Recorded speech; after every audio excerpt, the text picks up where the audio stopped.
Hello guys, and welcome to Hankins Custom Rifles and Hank's Precision Gun Parts and another episode of Hank's TV.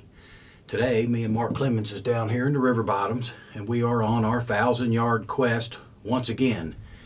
This is going to be day one of our hunt. It is December the 12th. It's 4 o'clock and it's 51 degrees in December. It's been if you want to call it a nice winter, it's been a nice winter for me because I haven't had to burn any wood. It's been nice. But anyway, it's hot out today, but we're going to try to shoot something. And this is actually about the first day I've got to hunt all year. It's just been super busy in the shop. I put my work first, and before I go deer hunting, I try to take care of all you guys that are deer hunting. So this is first chance I've had to get out. We was going to go yesterday, which was Monday. Season opened Saturday, and I didn't go Saturday, Sunday, or yesterday. We just couldn't get it all done. We are finally down here now. Most of you guys are familiar with where we're at. You've watched videos before. We're in the Taj Mahal shooting house. We got 1,000 yards to shoot out here, actually about 1,050. If the deer will cooperate, we can kill a deer at 1,000 yards. We did come over 2 weeks ago. We shot 16 times, and we connected with all 16 shots at 500 yards, 750, and 1,000 yards. I will have to tell you that that's the first time I shot this gun since last December. So it'd been sitting in the safe, just sitting there. We come down here, we loaded it, we made a cold bore shot at 500 yards, and we would have killed a deer had it been a deer. So anyway, we did some pretty good shooting. We're confident once again this year that if a deer's out at 1,000 yards, we can kill it. Now, this time of year, it seems like the message board always blows up with people having problems with their guns. They can't get them loaded right. They're having squib fires. They're having misfires. They're having all kinds of problems. And I know from experience that if you're having problems, it's mostly 99.9% chance it's something you are doing wrong. It's not the bullets. It's not the gunpowder. It's not the primers, because this gunpowder has been in these tubes for 2 or 3 years. It's just been laying in these tubes in the bottom of this black box, which I don't think you guys can see it in the camera, but it's just in this old black box. My primer modules just lay loose in the top of the lid of this black box, and they just roll around in there. They're exposed to the atmosphere. They're exposed to whatever elements they come in contact with. The bullets have been sized for 2 years. They don't expand. They don't swell back up. I know people say that they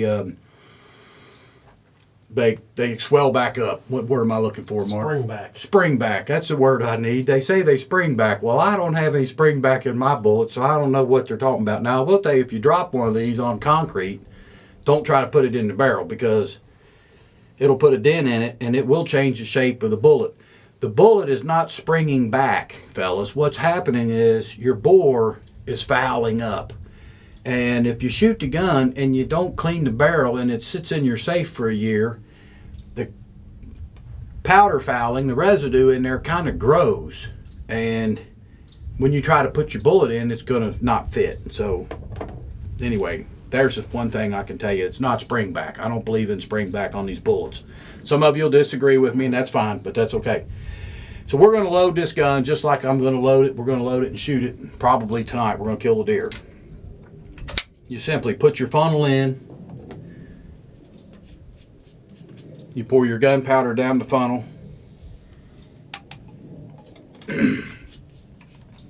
And every day's different. If it's real humid outside, you might have some grains that stick on your funnel. Just take your little tube and pack it down in there or whatever. Then I'm going to put my tube in there upside down, so I know that one's loaded. That one's been used.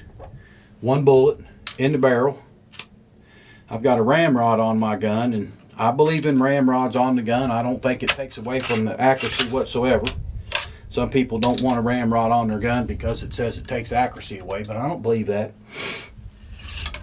And you see how hard I'm pushing it down. Now when you get down to the powder charge, I like to do this, and I can hear it. I can almost hear it come up this rod into my ear. And I'll give it a little crunch. Try to do it the same every time. Pull that out, pull your funnel out. You can put your ramrod back in the gun if you want to. And sometimes when I'm shooting on the range, I don't even pull this ramrod out. I use this rod here, and it's easier when I'm trying to load faster. So now we're loaded, other than putting the primer module in place. And I don't know if you guys can see this in the camera, but here's the primer module. Same primer modules I've been using forever. You guys can look at that and see how black and dirty it is. I've never ever cleaned these things, ever. And I just snap it onto my bolt face and close the bolt. Now this gun is ready to fire. I've got a bottom safety on it, but I don't have it on. So what I'm going to do while I'm sitting here is I'll leave my bolt open. I won't close the bolt until I'm ready to fire. So basically that's my safety mechanism, and I'm not down there reaching around trying to find that bottom safety. Now these little blocks, I make them, sell them on the website, loading block. They come in handy. You got 5 charges, 5 bullets, 5 primers, and as you use them, you can look down here and say, oh, I'm missing 2 bullets, but I only got 1 powder charge. You know you put 2 bullets in your barrel. So this is a handy little thing to have. If you don't have one, get one. And I'm going to leave that sit over here out of the way. And that's pretty much it, fellas. We are ready to sit down here now and get quiet and wait on some deer. It is already 4 o'clock, so we only got an hour and a half. We kind of got here late, like always. We had the neighbor up there, had the road blocked, cutting firewood. He knows it's deer season, but it don't matter to him. And we had to wait on him to get some trees out of the middle of the road. But anyway, Mark's here with me today. He's standing back behind the camera. He's shooting loudmouth. This is the world's, I don't know if I want to say it's the world's shortest gun, but there's a couple of them out there like it now. So this is the world's smallest muzzleloader, and this is the world's most powerful muzzleloader. So we got one of each. If it comes out close, loudmouth will kill it. If it comes out long ways, old Cyclops will kill it. So anyway, guys, this is day 1 of the 1,000-yard quest. Stay with us, and tomorrow will be day 2. The next day is going to be day 3, and we're just going to continue on. We're going to hunt 4 or 5 days this week, weather permitting and time permits. And hopefully we can kill some deer for you guys like we did last year. So hang in there and see what we get. Okay, guys, we got 2 deer in the field. They're 134 yards away, so Mark's going to take one of them with little loudmouth over there. Hey, Mark. Ready? If you can, shoot the one next to the woods. Jump right over on Cyclops and shoot that other one. Okay. Go ahead and close the bolt on that Cyclops. It's ready to go. And it's ready, just aim at it.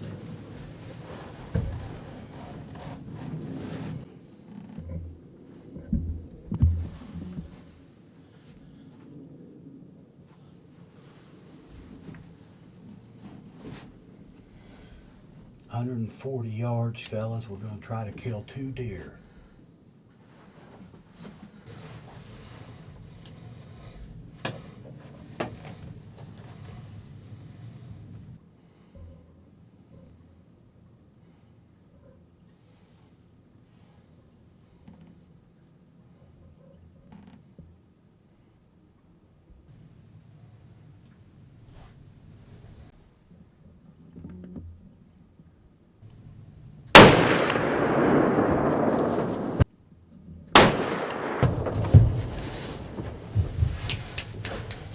Stop.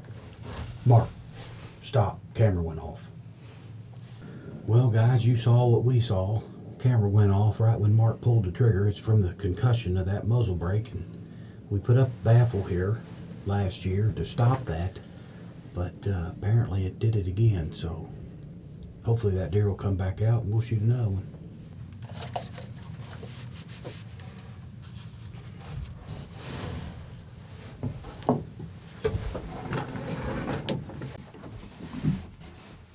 Mark's going to shoot this deer. I'm going to try to do a shoulder shot on it.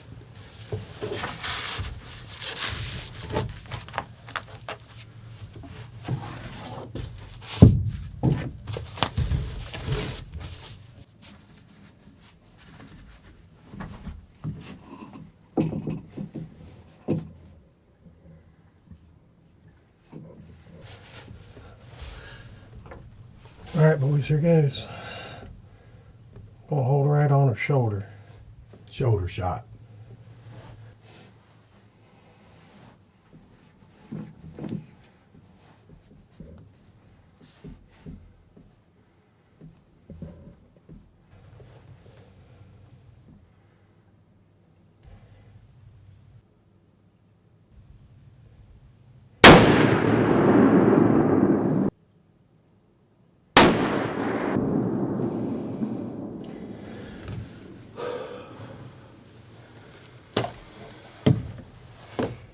All right, fellas, that's deer number 2.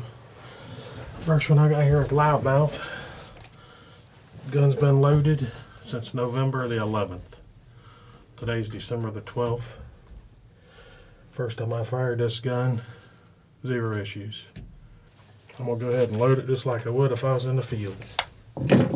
Take my nut driver, got a magnet in the end of it, unscrew the DI module out of it.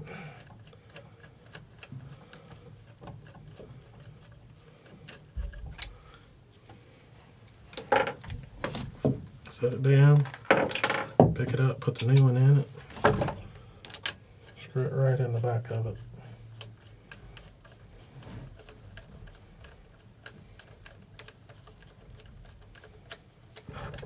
Tighten her up,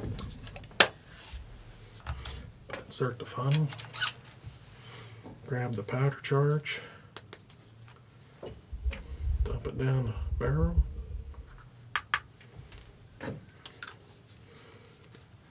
Got the bullet, drop it down there, ramrod,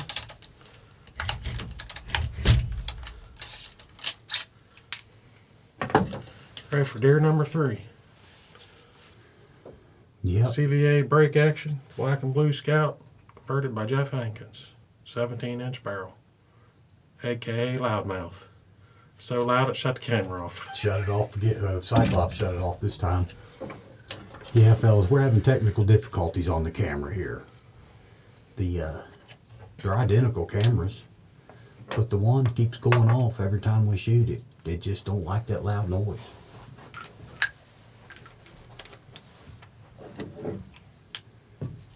So I'm going to reload Cyclops just in case something comes out there at a distance. We still got some time to shoot tonight.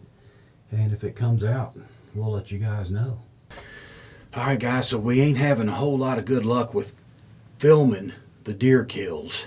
We did get both shots on camera, but it shut off right about the time we wanted to see the action. So we've got enough to make a video, but since we're not getting real good deer kills, I'm going to show you how to reload this gun. Since Mark showed you how to reload his, it's pretty easy. And I know 99.9% of you guys know how to do this, but there's a few of you that are new to this. I have you every year. We got newcomers every year, so you guys that know how to do this, just bear with me and hang in there. The new guys can watch and learn and just figure this out on their own. They got to get out there and do it. It's not that hard. So Mark shot the gun. I like to reload on a spent module. I don't open the bolt and take the module out. You have to when you're doing a DIS system, or else you're going to lose powder, or you'd have to do it upside down and hold it so it doesn't lose the powder. But I like to load mine on a spent module. So real easy. Again, loading funnel.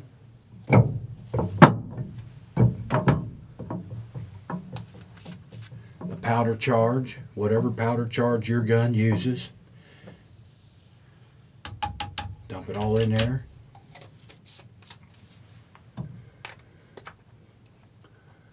The bullet is sized to fit the barrel. And I've had a couple people ask me this year about cleaning their gun. That they wanted to clean their gun. Their gun was shooting great. Should I take it home and clean it? No, don't take it home and clean it. Because if you do, the next time you go to shoot it, your bullets are going to fit too loose, and you're going to have to shoot it 4, 5, 6 times to foul the barrel back out. You don't want to clean your gun very often. I know some people like to clean it, and if you clean it every shot, see how that bullet went down? And then I crunch it. Crunch that powder. If you clean your barrel every shot, like we used to do with old black powder muzzle loaders, then I guess you could do that. Clean it every shot and you're always shooting on a clean barrel, you're fine. But if you get to the point where you can't clean it and you shoot it 2 or 3 times, that bullet's not going to fit down the barrel. So size your bullets to fit a fouled barrel. Go to the range, shoot a bullet, put one down it. If it gets tight, move that sizing die just a little bit. Shoot that bullet. If the next one's tight, move it a little bit. You're eventually going to get to a point where you don't have to keep adjusting your sizing die because your barrel can only get fouled so much. And once you reach that point, that's where you want to stay.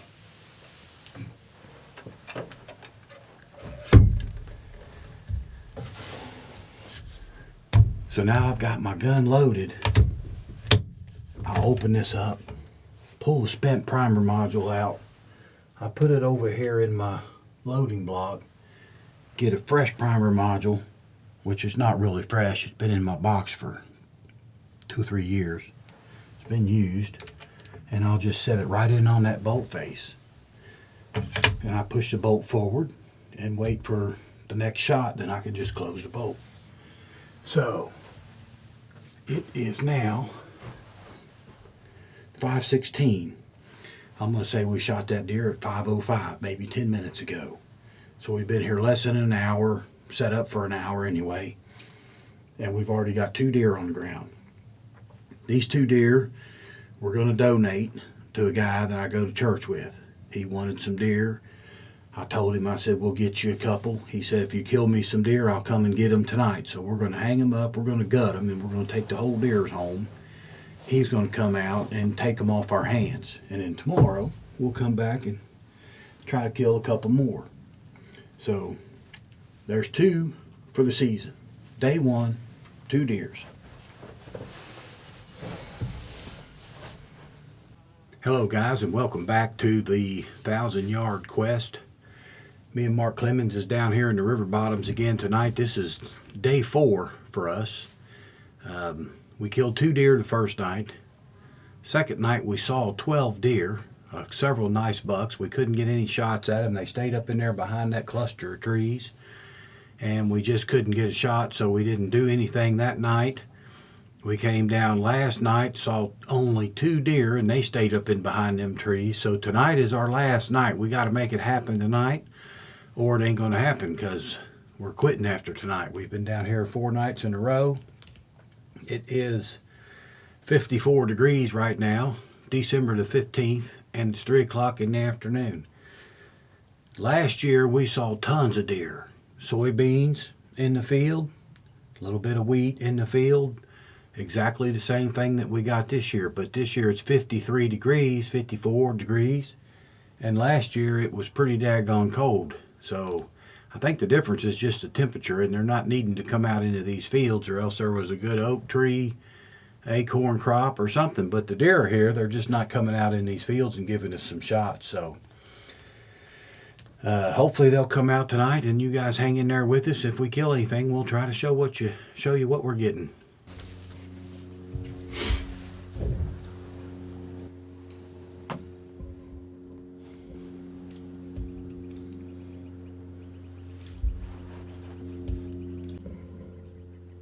Go.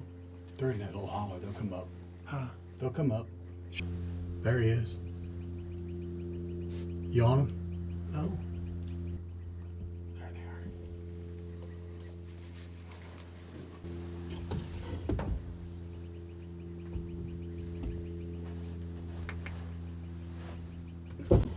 You on him? Which one you shooting?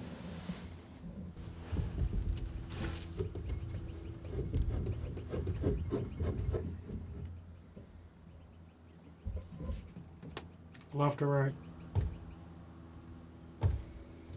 I'm on the right one.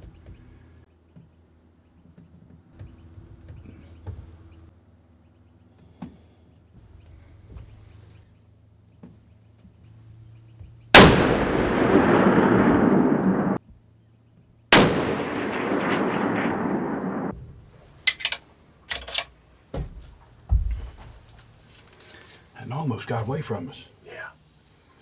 Sure did. I kept saying, if it don't stop, it's going to get away. Yeah.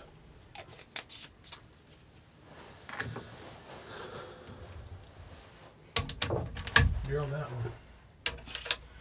Yep, it's standing right there beside the right side of the corpse head. All right, we'll see if we can get two. All right, you can still get that one. I see its tail.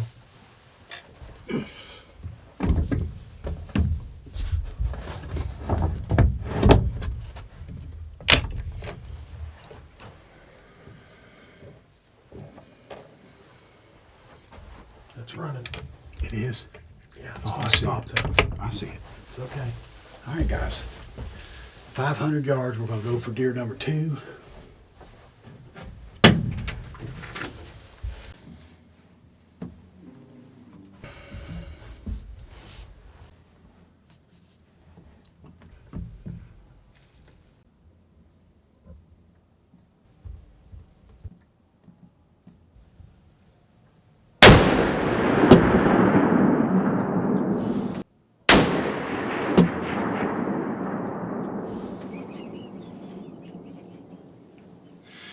And we got deer number 2.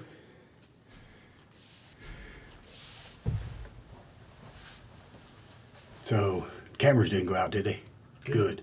We got the cameras fixed. They were going out on us the other night. So that's 2 for 2. I don't know if we should stay here for any more or not. Is there any more out there in the field?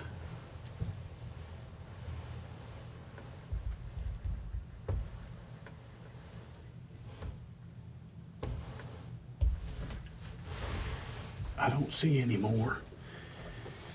So fellas, it's a rough couple days for me and Mark down here. We was about to give up tonight, and then them 2 deer come out and they moved across that field pretty fast. They covered 300-400 yards across that field, and we finally got dialed in on them, and they stopped just long enough to give us some shots. And I shot the big one first. The little one hung around to see what happened to Mama while I reloaded, and I shot her too. So we got 4 deer this season. That's not bad. We got these now to get, and we'll take them home, clean them up. And I shot them for 500 yards. Let me see if I can tell you exactly where they were.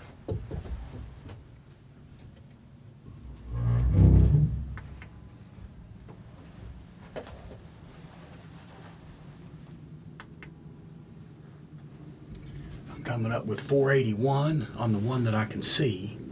When I first ranged them, they were 500, so I just dialed my scope for 500 and just shot them. So it's pretty easy if you know your ballistics and you practice. I mean, Mark was down here a couple weeks ago and we practiced all this again. We practice this every year. We shoot and hunt in the same spot. So that's about all there is to it. If you guys want a custom muzzle loader built, just give me a holler. We'll see what we can do for you. Hankins Custom Rifles. And if you need any gun parts or stuff that you want to build your own muzzle loader with, like this, Hank's Precision Gun Parts. So just give me a holler and we'll take care of you guys. Till next time, we'll see you later.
There's one. The other one's over there. There's a shooting house down there, guys. If you can still see it in the camera, it's getting dark on us.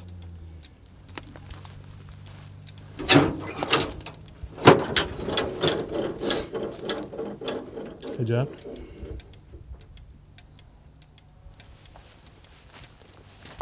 Yeah, she's right there.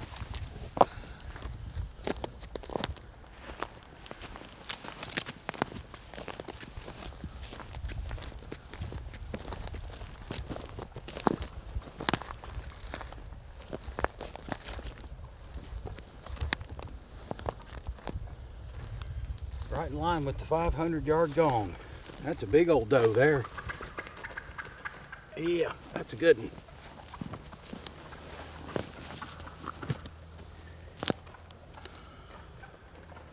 She ain't blowed up too bad. Shot her in the neck. All right, let's get him in there.